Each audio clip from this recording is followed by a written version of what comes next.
Hey everyone, welcome to Grow Your Imagination, and in this video you'll see vegetables that you should seriously consider growing in the garden if you are short of space or are looking for the biggest yields. And many of these crops can be grown in containers on the garden patio or balcony garden. It's important to understand that to get the most crops from your fruit and vegetable plants that there are a number of factors that go into producing higher yields. We'll look at those as a little bonus later in the video, as what works for others may not work for you without considering these factors. So be sure to stay tuned to get the most from your kitchen garden and crops. A good crop or yield of fruit and vegetables is a little subjective. Going solely by weight of produce perhaps isn't the best or sole measure to consider, given that one squash weighs much more than a bowl full of lettuce leaves. It's for this reason that whilst we do mention weight, we've also considered the quantity and volume of crops and portions that this may give as part of a meal. This would then enable you to get the most out of the space and time you have and get as much value from your gardening efforts as possible. It's also important to note that different varieties of the same vegetable can also dramatically affect yield. We cover off some of the more prolific varieties to again help you get the most from your kitchen gardening. Do subscribe and like the video, and let's get back to it. Number 1. Tomatoes. In terms of volume, the smaller varieties of tomatoes, such as cherry tomatoes, will produce many more tomatoes than a beefsteak tomato. However, beefsteak tomatoes weigh a fair bit more. Either way, tomatoes are a great option. If in the past you've not been a lover of tomatoes, the flavour of a homegrown tomato is completely different in my opinion. I was of the same mindset before, having not grown my own, but truly the flavour of homegrown tomatoes is completely different than anything you would buy from a supermarket. Often I find that supermarket tomatoes just don't have much flavour, and whilst this can perhaps be said for any homegrown vegetables, I think it's especially true of tomatoes.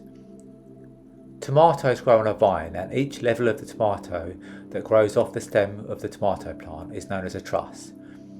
They can get quite tall and heavy with tomatoes, so do need supporting with trellis or canes. Varieties. Two of our favourite varieties of tomato are Gardener's Delight and Moneymaker. The former is a smaller, cherry sized and bright red in colour. Yield. To give an idea of yield, in a good season 10 to 15 pounds of tomatoes per plant is possible, and sometimes more in warmer years. In the UK, generally better results are achieved under cover in a greenhouse or polytunnel. With that said, they can be grown outside if placed in the sunniest position you can find. It's important that plants don't dry out in the warmer months, otherwise your tomatoes can end up with blossom end rot. Number 2. Courgettes or zucchini. Courgette plants have often been one of the best performing vegetable plants in our garden. Generally, as few as one plant per person is all you need to keep you fed. Whilst you can freeze courgettes, flavour tends to not be quite the same, and for this reason creating soups or casseroles with any excess is a good option. You can of course share excess with neighbours, friends and family, or perhaps swap. Our neighbour often has a glut of plums, and we often swap fruit and vegetables, which can be great if you aren't both growing the same items. Varieties. Gold Rush is a common yellow variety in the UK. The Defender courgettes are a green variety known for high yields and have good resistance to disease. Yield.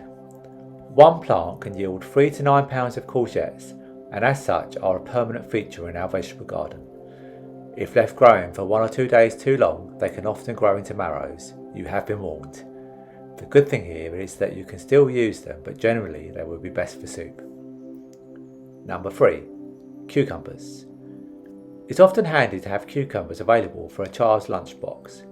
These are a great healthy snack, and with good yields, you don't need too many. Growing vertically means you can make the most of the space you have. Simply support with trellis or place against a wire fence and tie in gently to provide support. Varieties. Marketmore are a good variety we tried last year, crisp and good croppers. Cucumber gherkin are a good variety if you like to pickle. Both of these cucumber varieties can be grown in a greenhouse or outdoors. Yield. Approximately 5 pounds of cucumbers can come from one cucumber plant, which gives roughly 10 cucumbers per plant. Depending on how often you use them, 2 plants per person will give a good number of cucumbers. An excess of cucumbers can be pickled, and in the past we've also dehydrated them to create cucumber crisps, which are delicious with a bit of salt sprinkled on top. Number 4. Lettuce leaves and leafy greens like spinach. Varieties. Romaine lettuce tends to have a slightly bitter taste, but is a great variety for more leafy type growth and perfect for cut and come method of harvest, which we'll cover in a moment. One of the best ways to have a continuous crop of lettuce is to cut about 3 inches above the ground and root of the lettuce, and in that way lettuce will regrow. You don't need to wait for one full head of lettuce to grow. In fact, you'll often get more value and yield from allowing them to regrow. Also, smaller leaves are often the tastiest. Yield. 4 to 6 pounds per 10-foot row. It doesn't take many lettuces to give you enough for a few salads or side salads each week. Lettuce is also a great option for shady areas of the garden. Number 5. Potatoes. What's not to love about homegrown spuds? There are 4 types of potatoes: first earlies, second earlies, main crop and late main crop. The first 2 types will generally be smaller, so new potato or salad potatoes. With these different varieties, you'll have potatoes to harvest in April through to October if you have the space. Varieties. Late last year we grew Charlotte and Maris Piper varieties. The prior year we tried rooster potatoes. For us personally, we preferred the first 2 and had best results with these. Maris Piper potatoes make great chips. Yield. In the right conditions, average yield per potato plant is roughly 2 pounds or 5 to 10 potatoes per plant. Number 6. Chilies are a perfect greenhouse plant in the UK, albeit in the summer months. Whilst you can plant out chilies for warmer months outside, we've had most success in the greenhouse. We love making chili sauce or jam with ours, and they're great on chicken thighs for a hot but tasty meal. Equally, they're great in stir fries, and any excess can be dried and used later in the year. Growing time for more mild varieties is roughly 60 days versus 150 days for something on the more hot end of the chili variety. Varieties. Chinese dragon tongue chilies are fairly quick and easy to grow, good for drying, and grow about 5 inches long. Another good variety is Ring of Fire, which are the same sort of shape, finger length, with a hot fruity taste and with the benefit of growing in the UK climate too. Yield. 20 to 50 chilies per plant is typical. Number 7. Strawberries. Strawberries ready to eat is a sign that Wimbledon tennis is just around the corner. Sunshine and strawberries and cream, there's nothing better. The great thing about strawberries is that they are perennials, and in most gardening zones around the world you'll be able to grow your strawberry plants. Plant them once and you get years of crops. They also spread very easily, so you can start with a handful and have many more the next year for free. Varieties. Strawberries as big as your face? It's true. There are now varieties that grow huge. In Japan, some varieties sell for the equivalent of £350. BBC had a programme with Paul Hollywood in recent years where he purchased one and ate it for the programme. Astonishing but true. Yield. Average yield per plant is 150 to 450 grams, with harvest season typically being in 1 month of the year. Perhaps 5 strawberry plants per person would be ample for most healthy appetites. At the beginning of the video, we mentioned things that can make a huge difference to the size and quality of your fruit and vegetable yields. Quality of soil is a key element of growing great veg in the kitchen garden. It may be that you're starting out growing fruit and veg for the first time, and if that's the case, your soil may not be the best. There is ways to understand your soil makeup, but that's for another video. What you can do though is get started straight away with soil improvement. In fact, this will be an ongoing activity. The more you put into improving quality, the better results you'll have.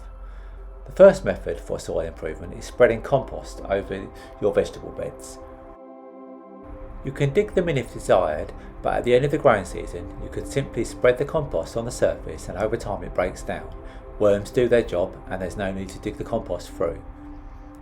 Doing this at the end of the vegetable growing year can give amazing results. You'll find soil becomes loose, easy to plant in and easy to pull weeds from. Vegetables like carrots love loose soil, so well worth the effort. You can use your own homemade compost, which you add all your kitchen and garden scraps to, or buy some good compost in the early days, which is a good investment for years to come. The second method for soil improvement is the addition of manure. Horse manure is a great option. We are lucky that there are a few horse owners and stables near us. They give away bags of manure and that's a great money saver. It may well be worth exploring if any nearby stables are doing anything similar. The third option is a great one if you have animals like chickens. Providing a home for them on vegetable beds over the cooler months, their natural chicken manure and digging over the ground can do amazing things for your garden beds. The right position and amount of sunlight for each plant is critical. Many fruit and vegetables need a minimum of 6 hours of sunlight. That's not to say you can't grow anything if you are getting less than 6 hours of good sunlight through the growing season. You will simply want to consider what vegetables don't mind or prefer shadier conditions. A good example is leafy greens like lettuce and spinach that tend to wilt under the heat of full sun. It's not likely that you'll be able to change where you live to grow the best vegetables at home, unless you are very dedicated to growing your own, albeit it's entirely possible that it may be a factor when choosing your next home. With that said, where you live can result in differences in what grows well and what doesn't. An obvious example of this being growing of tropical fruits like bananas or pineapples. While some do attempt growing tropical plants in the United Kingdom as an example, they are significantly less likely to thrive given a shorter, cooler climate that doesn't suit these fruits. Subscribe and turn on notifications so you don't miss more gardening videos and much more. Check out this playlist and we'll see you in the next video. Take care.